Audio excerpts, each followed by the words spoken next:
Hey, y'all, Zach McDonald, your real estate agent with Real Property Associates, and this is my Seattle Housing Market Watch for October 29th, 2024.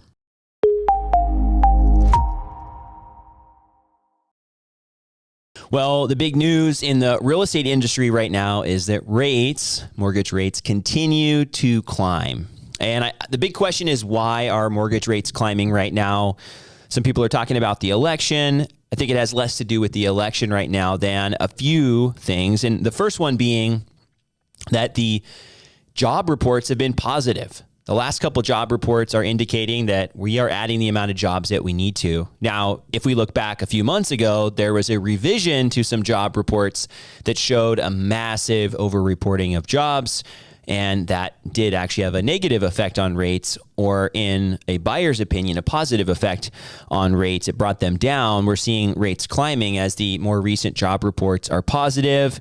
We're also seeing that the economy is continuing to go up. Big companies are showing profits. The stock market's going up. So in both cases, it seems like, at least on the surface, that things are going relatively well, even if that's not how consumers are experiencing the economy as a whole. So, for now, we're seeing rates continuing to climb. Last week, the survey Mortgage News Daily does 6.85 for a 30-year fixed rate. This week, 7.03 for that same 30-year fixed rate mortgage. And we've seen this trend over the past month or so.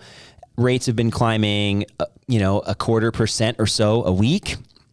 It seems like maybe they're leveling off here and even going down a little bit. Maybe we'll drop below 7, but rates are hovering around 7% again for a 30-year fixed mortgage. And coupled with the normal approach to the holidays and things starting to slow down, we're seeing both of these coming together in the housing market here in Seattle right now. Now, I mentioned every week as we approach the holidays that we're likely going to see fewer and fewer new listings as well, and continue to see some of the listings that have been sitting on the market for a while sell. And that trend is continuing here. As we see, last week we had 478 new listings. In the past week, 455. So we're seeing a decrease in the new listing activity. And as we're looking at these stats, we're looking at King County and Snohomish County data put together for single family homes. We're seeing that the list price reductions here, 383 this week versus 463 last week. So a lot of houses having price reductions last week, fewer this week. We saw the contingent sales staying about the same, 21 versus 19. The contingent sales, for those that are new, are just homes that are purchased contingent on the sale of the buyer's property. So the buyer needs to sell their home. If they sell their home, then the sale can proceed. The number of listings pending, pretty similar here, 813 a couple weeks back. The last week, 775 pending sales. So we're seeing about the same amount of buyer activity. And as we've been talking about, the new listing activity is declining. So 478, 455. In the next few weeks, we're going to start to see this shrink considerably as we approach Thanksgiving and the Christmas holiday and all the other holidays that are happening in the next couple months here. The sold listings, 634 a couple weeks back. Last week, 640. We are approaching the end of the month. So this is where we're going to see the majority of those sales happening. And then canceled listings, about the same. A lot of those canceled get relisted. So we see back on the market, 80 versus 113. There are going to be increasing number of ones maybe that haven't sold that will start to consider pulling their house for the holiday season, relisting after the new year. Those would be people that maybe don't need to sell right now. Maybe they want to, but they don't need to. And others may be changing their mind. But the majority of people that would take their house off for the holidays would be doing so because they're not in any type of rush. Maybe they've decided they want to stay around for the holidays, put the house back on the market come the spring, hope that the market is better. It would typically be houses that have been sitting on the market for a little while, maybe considering a price reduction and making a different decision. So if I was a buyer right now, right, I always want these videos to be applicable for people. If I was a buyer right now, this is the season where there are going to be fewer listings starting to come on the market. I think as a buyer, there are houses that have been sitting for a while, though, that are motivated. So if people aren't taking their house off the market for the holidays and they are motivated to sell, maybe they've done a price reduction, these are people that you would want to work with potentially as a buyer. Maybe the house was listed a little high to start with, and they're trying to find the price that the market's willing to bear. Maybe you don't have to compete over a purchase.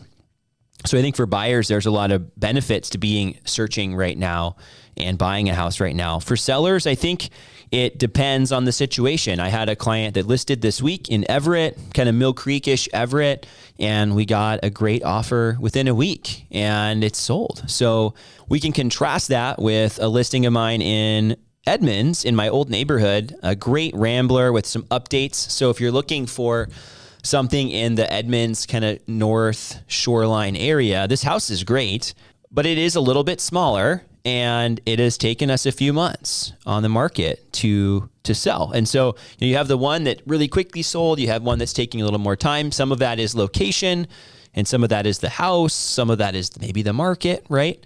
But there are different stories for each sale. And so some houses are still selling relatively quickly. There's definitely buyers out there. If we look at the pending activity and the sold activity, there are plenty of buyers out in the market right now.